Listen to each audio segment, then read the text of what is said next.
Engineer की कलम से साहित्य का सृजन भी बखूबी हो सकता है। ऐसी विभूतियों को फुर्सत के क्षणों में है पढ़ना और जानना भी एक आश्चर्य हो सकता है। डॉक्टर अशोक कुमार तिवारी द्वारा संकलित श्री हरिशंकर परसाई व्यंग्यकार के संबंध में नई पीढ़ी को अवगत कराना उनका सामाजिक कर्तव्य हो सकता है। साहित्य में एक से बढ़कर एक क्षणिकाएं, रोचक लेख और अभिव्यक्तियां पढ़ने, सुनने, देखने मिलती रहती है, परंतु एक विद्वान की नज़र से दूसरे विद्वान को देखने जानने का ढंग भी अपने आप में अनोखा होता है। आइए आज हम देखते हैं डॉक्टर अशोक कुमार तिवारी, जिनकी योग्यता अर्जित की गई सभी प्रकार की डिग्रियां को भी हम जानें, जिन्होंने हरिशंकर परसाई के ऊपर अपना अनुभव अपने ब्लॉग के द्वारा दिया है। आज इस पर हम अपनी विवेचना करेंगे। Doctor Ashok Kumar Tiwari electrical engineer होने के साथ साथ एक सफल ब्लॉगर भी हैं, जिन्होंने भारत के भूले बिसरे नायकों, धर्म और दर्शन, साइंस और टेक्नोलॉजी पर अनेक लेख अपने ब्लॉग में लिखे हैं, जिनका अध्ययन हम और आप इनके ब्लॉग में जाकर देख सकते हैं।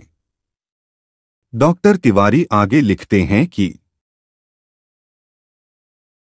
परसाई जी का घर। लगभग 37 साल पहले मैं इस घर में परसाई जी से मिला था। तब मैं BE तृतीय वर्ष का छात्र था।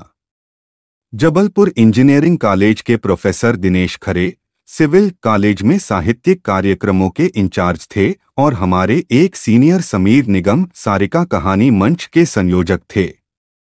उनके साथ मुझे परसाई जी के घर जाने का अवसर मिला। परसाई जी को सभी साहित्यकार दादा कहते थे और रामेश्वर अंचल जी को दद्दा। उनका सिगरेट पीते रहना, बिंदास स्वभाव और ठहाके लगाकर बोलना आज भी याद है।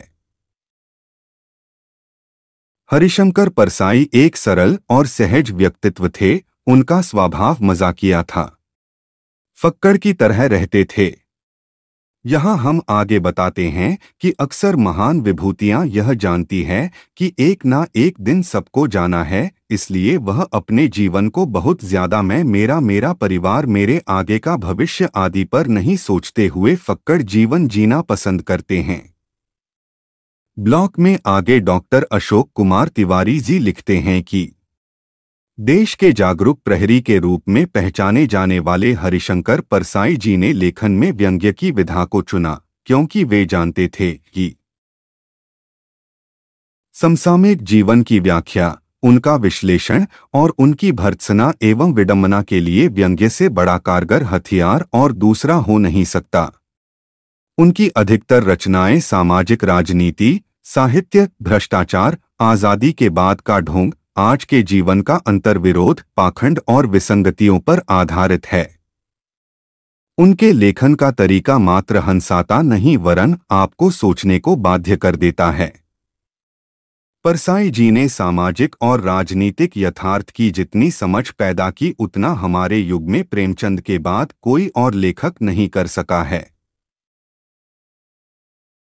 आज लगभग 37 वर्ष बाद किसी कार्यवश उस तरफ जाना हुआ तो सोचा चलो परसाई जी का घर भी देख ले। अब वहां पर कम्युनिस्ट पार्टी का कार्यालय है। परसाई जी की स्मृति कहीं नजर नहीं आई।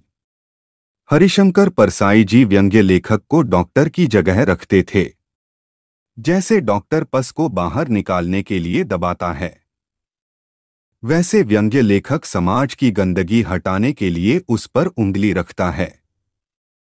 उसमें वो कितने कामयाब हुई ये बताना नापने वालों का काम है। हमारा तुम्हारा काम है उनको और पढ़ना। इस जीवन में किसी प्रकार की कलाकृति या आश्चर्य बनने वाले धरोहर को बनाने का तात्पर्य केवल इतना नहीं होता कि यही अंत है, अपितु यह सृजनकार और विश्लेषकों को सोचने के लिए आमादा करता है कि हमने आपको शून्य तक पहुंचा दिया है, अब इसके आगे आप गिनती बढ़ा सकते हैं।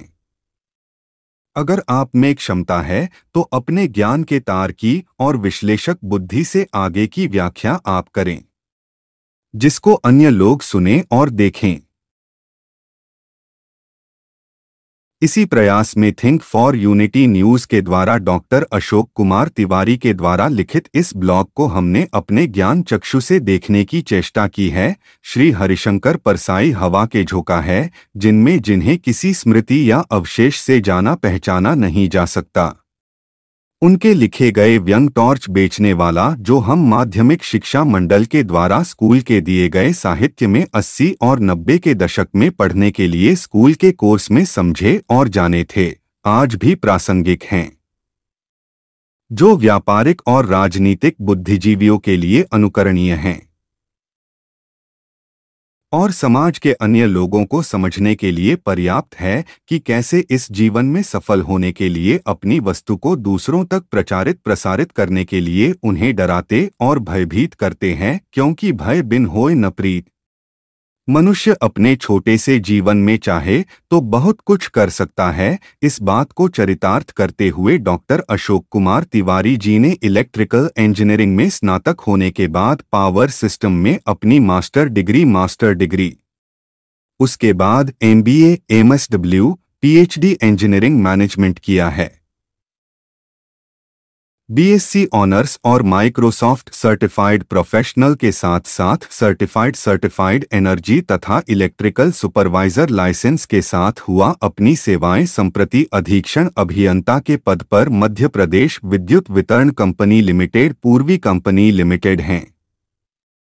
इनकी साहित्यिक और अन्य सामाजिक सेवा गतिविधियों के कारण भी इनकी चाहने वाले लोग इन्हें बहुत आदर से देखते हैं।